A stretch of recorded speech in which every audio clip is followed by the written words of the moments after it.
welcome to Sportpen. Great to be diving into this one. Yeah, today we're talking about, well, a giant. Babe Ruth. His name, it just resonates, doesn't it? Even now. Absolutely. More than just baseball, really. He's an American icon. Exactly.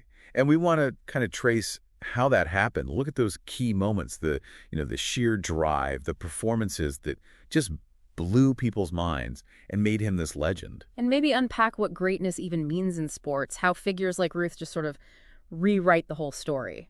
Right. So let's get into it. Where does the story of Babe Ruth really begin? Well, maybe not where you'd expect.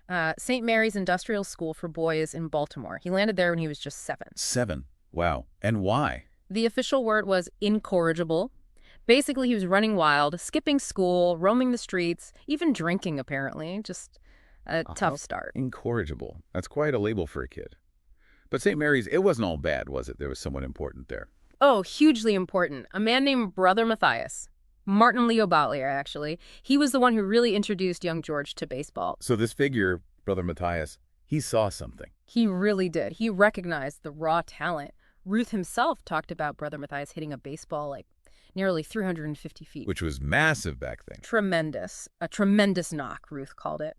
And he spoke about how patient Brother Matthias was, coaching him in the schoolyard. That mentorship was just critical. It's amazing how one person can change a trajectory like that. From that schoolyard to, well, professional baseball. How did that happen? That brings us to Jack Dunn and the Baltimore Orioles.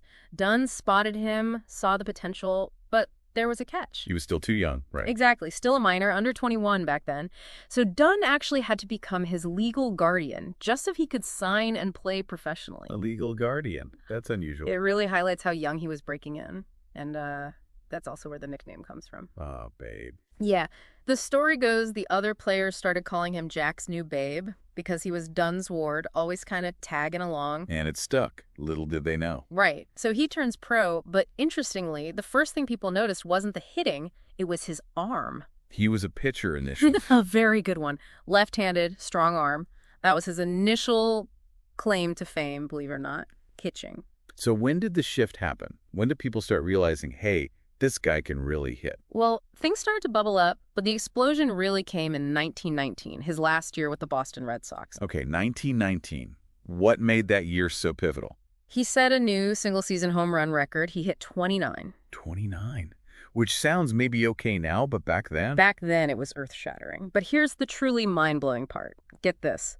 His 29 home runs were more than any other entire team hit that season, combined. Wait, seriously, one guy hit more homers than whole teams? Yep, one guy. Yeah. It was just unprecedented power. The fans went absolutely nuts for it. This big swing, the ball flying out. You can imagine. It must have been electrifying. And it changed things, didn't it? Other players saw that. Oh, absolutely. They saw this full swing, this approach, leading to these incredible results.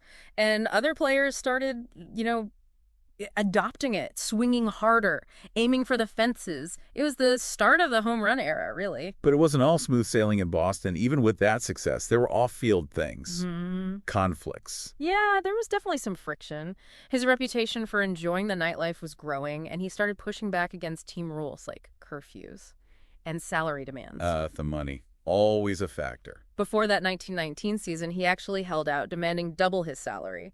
And he threatened to become a boxer if they didn't pay up. A boxer? Yeah. Wow. He wasn't afraid to play hardball off the field, too? Not at all. But despite the headaches from management, his performance was just undeniable, making headlines. And don't forget, even while smashing home run records, he was still pitching pretty well. Won 9 games that year, even though the Red Sox team itself wasn't great. Which makes what happened next even more shocking, I guess. The trade. The trade. January 1920. Sold to the New York Yankees. It's still called the most famous or infamous transaction in baseball history. And moving to New York. Yeah. That was more than just changing teams, wasn't it? It felt like a different dimension. It absolutely was. New York was the biggest stage, the media capital. It took him from being a baseball star to being, well, Babe Ruth, the icon. Yeah. The city was perfect for his magnificence, as someone put it. And the impact was immediate, right? On the Yankees, on baseball itself. Immediate and staggering. First season in New York, he hits 54 home runs. 54. He broke his own record from the year before by almost double. Exactly. And again, more than any team except the Phillies that year. This just wasn't how baseball was played before. It ushered in the live ball era. offense exploded. And the fans came flocking. Oh, did they ever? Yankees attendance literally doubled. They started outdrawing the New York Giants, whose stadium, the Polo Grounds, they were sharing. That was gone over well. Not particularly. The Giants eventually kicked the Yankees out, told them to find their own place. Which led directly to Yankee Stadium, the house that Ruth built. It was built because Ruth was drawing these unprecedented crowds. They needed a bigger place. It was the grandest, most ornate ballpark ever built at the time.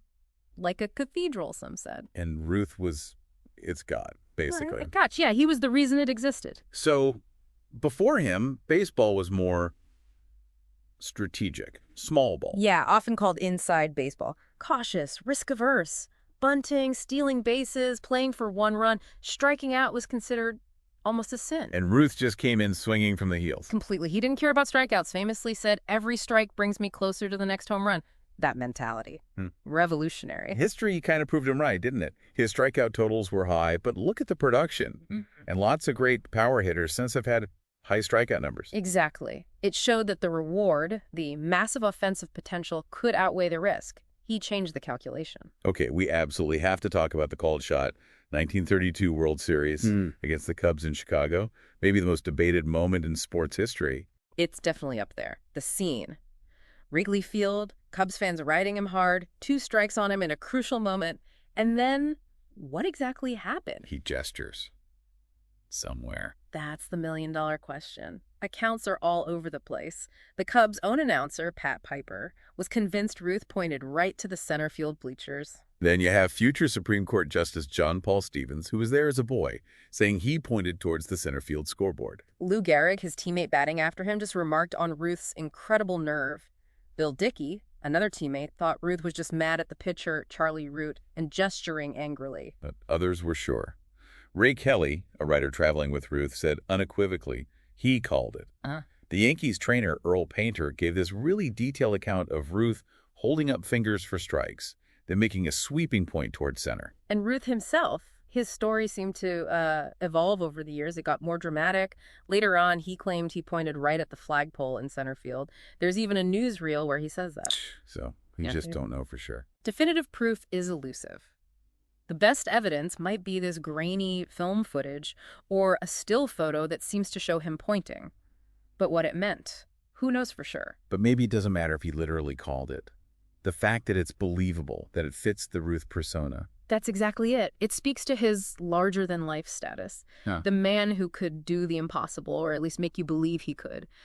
It cemented the myth. And that myth extended way beyond baseball, didn't it? He became this symbol of the era. Oh, completely. The Roaring '20s, he sort of embodied its excesses and contradictions, this huge appetite for everything food, drink, nightlife, but also this documented charitable side, especially with kids. A walking embodiment of the Jazz Age. Yeah, his lifestyle, his fame, it all captured the spirit of that time. And he was smart about leveraging that fame, wasn't he? The endorsements. A true pioneer there. One of the very first athletes to really cash in on celebrity.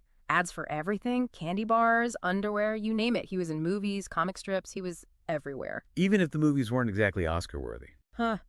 Yeah, there's a great quote about one film, Babe Comes Home, saying it couldn't hold the interest of anyone for 5 seconds if it were not for the presence of Ruth. But his presence was enough. Despite controversies, off-field behavior, health problems later on, his popularity just endured. It really did. He tapped into something. Part of it was the American dream narrative, right? This kid from a rough background making it huge through sheer talent and will. And unlike some athletes, he seemed to manage his success well, financially speaking. Yeah, he got good advice later on, notably from Christy Walsh, his agent. He learned to manage his money, invested wisely, and lived very comfortably after retiring.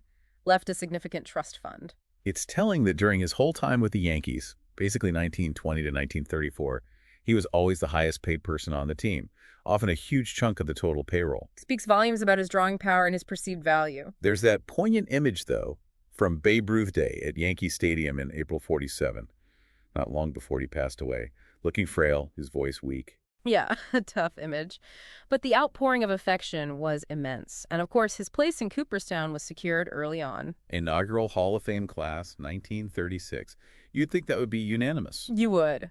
But incredibly, he didn't get every vote. He got 215 out of 226. Still baffling to some why he wasn't unanimous. Just goes to show. But his overall impact, it feels comparable to only a handful of athletes ever. Maybe like a Michael Jordan, someone who just defines an era. That's a great comparison. Jordan in the slam dunk, Ruth in the home run, they transcended their sports, became global cultural figures in a way few others have. Ruth really set that template. So looking back at everything, what are the big lessons? What defines that greatness we talked about? Well, persistence, definitely. That focus. He had that quote, "Yesterday's home runs don't win today's games." Always looking forward. Mental toughness too, right? Shaking off the strikeouts. Absolutely. And just a fundamental love for the game. Baseball was, is, and always will be, to me, the best game in the world. You feel that passion fueled him. And you can't talk about his legacy, especially regarding the Red Sox, without mentioning the villain. The curse of the Bambino. That supposed curse after Boston sold him, leading to that 86-year championship drought. Yeah. It became this huge piece of baseball folklore, lasting all the way until 2004. It's almost unbelievable folklore. But the stats behind his departure are just as wild. Get this one. From 1915 through 1935, Babe Ruth personally hit 714 home runs. In that same period, the entire Boston Red Sox team hit 712. Wow. And remember, 43 of those Red Sox homers were hit by Ruth when he played for them. So take those away. One man out-homered his former team for 2 decades after leaving. That just sums it up, doesn't it? A force of nature. Truly unique. Changed everything. Thanks for listening to Sportpen. Yeah, thanks, everyone. Think about it. Ruth's blend of talent, sheer audacity, and personality didn't just redefine a sport. It made him a timeless American icon. Who today, you have to wonder, is forging that kind of transformative legacy?